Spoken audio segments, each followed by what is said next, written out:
ఉదయకాలపు దేవుని ప్రత్యక్షత.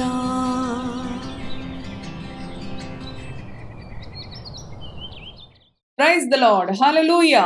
ప్రభునందు ప్రియ దేవుని బిడలారా, ప్రభు యొక్క అత్యంత కృపను బట్టి మరి యొక్క ఉదయకాల దేవుని ప్రత్యక్షపు వాక్కులోనికి వచ్చి ఉన్నాం. అవును, దేవుని వాక్యం చెప్తూ ఉంది, సజీవులు సజీవులే కదా నిన్ను స్తుతించేది, మృతి నీకు స్తుతి చెల్లించదు. అవును ప్రియ దేవుని బిడలారా, ప్రభు మనలను సజీవులుగా లేవనెత్తి ఉన్నాడు. ఎందుకు అంటే మన ప్రభుని స్తుతించడానికి, ఆయనను ఆరాధించడానికి, ఆయనతో ఈ దినచర్యను ప్రారంభించడానికి.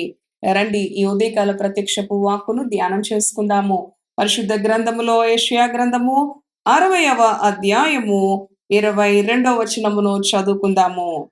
వారిలో ఒంటరి అయిన వాడు 1000 మంది అగును, ఎన్నిక లేని వాడు బలమైన జనమగును. యెహోవానగు నేను తగిన కాలమున ఈ కార్యమును త్వరపెట్టుదును. హల్లెలూయా, దేవునికి స్తోత్రం.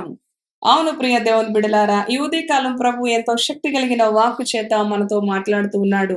ఆయన అంటున్నాడు, వారిలో ఒంటరి అయిన వాడు 1000 మంది అగును, ఎన్నిక లేని వాడు బలమైన జనమగును అంటూ ఉన్నాడు. ఆయన ఈ కార్యమును త్వరలోనే ప్రారంభించనయున్నాడు అని ప్రభు మనతో మాట్లాడుతూ ఉన్నాడు. ఈ ఉదయకాలము నేను ఒంటరిని అని బాధపడుతూ ఉన్నావా? నా అనేవారు లేరు. నాకు ఉన్నప్పటికీ కూడా ఎంతో మంది అంటూ ఉంటారు, నాకు రక్త సంబంధులు ఉన్నప్పటికీ, మరి కుటుంబీకులు ఉన్నప్పటికీ నేను ఒంటరి దాననే, ఒంటరి వాడినే. అవును ప్రియ దేవుని బిడలారా, ప్రభు యొక్క వాక్యము సెలవిస్తా ఉంది, నీవు ఒంటరివి కాదు, ఒంటరి అయిన వాడిని ప్రభు 1000 మందిగా చేస్తాను, ఎన్నిక లేని వాడిని బలమైన జనముగా చేస్తాను. అవును, ఎంతో మంది ఎన్నో కుటుంబాలలో మరి ఆస్తుల గురించి ఒకరి నుంచి ఒకరు వేరైపోయిన అనుభవం, ఒకరిని బట్టి ఒకరు శత్రువులుగా మారిన అనుభవం. అవును ప్రియ దేవుని బిడలారా, డబ్బుకి ఇచ్చిన ప్రాధాన్యత రక్త సంబంధానికి ఇవ్వటలేదు, బంధానికి బాంధవ్యానికి ఇవ్వటలేదు. అవును ప్రియ దేవుని బిడలారా, డబ్బు కొరకు మనుషులను మరి నశింప చేస్తా ఉన్నారు. ప్రేమలు చల్లారిపోతా ఉన్నాయి. ఎంతో మరి భయంకరమైన పరిస్థితుల్లో మనం జీవిస్తా ఉన్నాం. కానీ నీవు ఒకవేళ నీ కుటుంబీకులు నిన్ను మోసగించవచ్చు, నీ కుటుంబీకులు నిన్ను వదిలివేయవచ్చు. ఒకవేళ నా అనేవారు లేరు అని ఒకవేళ నీవు కృంగిపోతూ ఉన్నావా? మరి స్నేహితులు మోసగించారు, రక్త సంబంధులు మోసగించారు, నా అనేవారు విడిచిపెట్టారు అని ఒకవేళ నీ హృదయంలో వేదన చెందుతున్నట్లయితే ఏ ఉదయకాలం ప్రభు నీతో మాట్లాడుతూ ఉన్నాడు. ఒంటరి అయిన వాడు 1000 మంది అగును, ఎన్నిక లేని వాడు బలమైన జనముగా ఆయన ఏర్పరుస్తాను అంటూ ఉన్నాడు. కనుక నీకు భయము, చింత, వ్యాకులత అవసరం లేదు. ప్రభువు నీ పక్షాన ఉన్నాడు. ఆయన అంటున్నాడు కదా, యెహోవానగు నేను తగిన కాలమున ఈ కార్యమును త్వరపెట్టుదును అంటూ ఉన్నాడు. హల్లెలూయా, ఎంతో శక్తి కలిగిన దేవుని మాట. తగిన కాలమందు, ఆ తగిన కాలమందు ఆయన ఈ కార్యమును త్వరపెట్టే వరకు ఆయన బలిష్టమైన చేతుల క్రింద దీన మనస్కులుగా మనము ఉండాలి ప్రియ దేవుని బిడలారా. తద్వారా ప్రభు మనలను హెచ్చిస్తాడు, ప్రభు మనలను గనపరుస్తాడు, ప్రభు మనలను ఉన్నతమైన అనుభవాల్లో నిలబెడతాడు.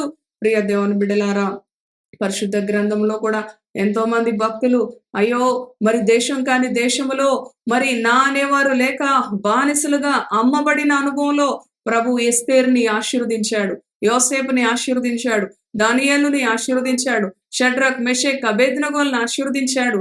అవును కదండి, నెహెమ్యాను ఆశీర్వదించాడు. అన్య జనుల మధ్య బానిసలుగా వెళ్ళారు వీళ్ళు, కుటుంబీకులకు దూరమయ్యారు, బంధువులకు దూరమయ్యారు. మరి మరి సొంత దేశం నుంచి విదేశాలకు బానిసలుగా కొనిపోబడిన వారి జీవితాలు ఒంటరి జీవితాలు ప్రియ దేవుని బిడ్డలారా. కానీ ఎక్కడున్నా వారు ప్రభువుని విడిచిపెట్టలేదు. వారు ఎక్కడున్నా ప్రభువును హత్తుకున్నారు. వారు ఎక్కడున్నా ప్రభు ఎదుట ప్రీతికరంగా, ప్రభువుకి ఇష్టముగా వారి జీవితాలు ఉన్నవి. కనుక ప్రభు తగిన కాలములో వారిని ఆయన హెచ్చించాడు, వారిని ఘనపరిచాడు, దేశం యొక్క ఉన్నత స్థలాలలో నిలబెట్టాడు. ఏదే కాలము నీవు కూడా ఒకవేళ మరి వేరే వేరే దేశాలలో నీ యొక్క కుటుంబీకులకు దూరముగా, ఉద్యోగ రీత్యా, చదువు రీత్యా దూర ప్రదేశాల్లో ఉన్నావా? అవును ప్రియ దేవుని బిడ్డ, ఒంటరిగా ఉన్నావా? కుటుంబానికి దూరంగా ఉన్నావా? ఈ ఉదయకాలం ప్రభు నీతో మాట్లాడుతూ ఉన్నాడు. ఆయన నీకు తోడుగా ఉన్నాడు, ఆయన నీ కుడి ప్రక్కన నీడగా ఉన్నాడు. కనుక ఆయన నిన్ను ఆశీర్వదించే దేవుడు, నీ దుఃఖ దినములను సమాప్తం చేసే దేవుడు ఈ ఉదయకాలం నీతో మాట్లాడుతూ ఉండగా దేవుని మాటకు విధేయత చూపు, దేవుని మాట యందు విశ్వాసం ఉంచు, దేవుని మాట యందు నమ్మిక ఉంచు. తద్వారా నీవు పొందుకుంటావు దేవుని యొక్క ఆశీర్వాదాలను. ఇటు మాటలు ప్రభు మన వినికిడిలో దీవించును గాక. తలలు వంచండి. దయగలిగిన తండ్రి పరిశుద్ధుడా, నీ పరిశుద్ధ నామానికి వందనాలు. అవును ప్రభువా, ఒంటరి అయిన వాడు 1000 మంది అగును అంటూ ఉన్నావు తండ్రి. నాయనా, ఈ యొక్క ఉదయ కాలము నీ బిడ్డలు నాయనా తండ్రి ఎక్కడ ఏ అనుభవంలో ఒంటరితనాన్ని నాయనా వారు ఎదుర్కొంటున్నారో, ఏ అనుభవంలో ఒంటరితనాన్ని వారు ప్రభువా నాయనా అనుభవిస్తా ఉన్నారు, ఆ అనుభవాల నుంచి నీ బిడ్డలను విడిపించండి. ఆ అనుభవాల నుంచి నీ బిడ్డలను కాపాడండి, ఆదరించండి. వారు ఒంటరిగా ఉండి కన్నీరు కారుస్తూ ఉన్నారు. వారి కన్నీరు ఎవరు చూడట్లేదు అనుకుంటున్నారు. కానీ ఉదయకాలం నీవు చెప్తూ ఉన్నావు, ఒంటరి అయిన వాడు 1000 మంది అగును, ఎన్నిక లేని వాడు బలమైన జనమగును. నానేవారు విడిచిపెట్టారు, రక్త సంబంధులు విడిచిపెట్టిన, స్నేహితులు విడిచిపెట్టిన, బంధువులు విడిచిపెట్టిన, నువ్వు విడువని దేవుడో. నీ నీ యొక్క వాక్యం చెప్తూ ఉంది, నీ తల్లి అయినా నేను మరచునేమో, కానీ నేను నిన్ను మరువను అంటున్నావు, నేను నిన్ను విడిచిపెట్టను అంటున్నావు. అవును ప్రభువా, తగిన కాలమందు నాయనా నీ బిడ్డల పట్ల ఈ కార్యాన్ని జరిగిస్తానంటున్నావు. తద్వారా ప్రభువా అప్పటి వరకు కూడా నీ బలిష్టమైన చేతుల క్రింద దీన మనస్కులుగా నీ బిడ్డల్ని ఆశీర్వదించండి, వర్ధిల్ల చేయమని ఈ దినమంతా కూడా నీ కృపతో వారి పనులలో ప్రభువా, వారు తలపెడుతున్న ప్రయాణాలలో, వారి పనులలో ప్రభువా నీ కాపుదల, నీ క్షేమం, భద్రత అనుగ్రహించమని నీ కృపకు నీ బిడ్డలను అప్పగించుకుంటూ యేసు నామములో ప్రార్థిస్తున్నాము తండ్రి. ఆమేన్, ఆమేన్. Praise the lord. God bless you.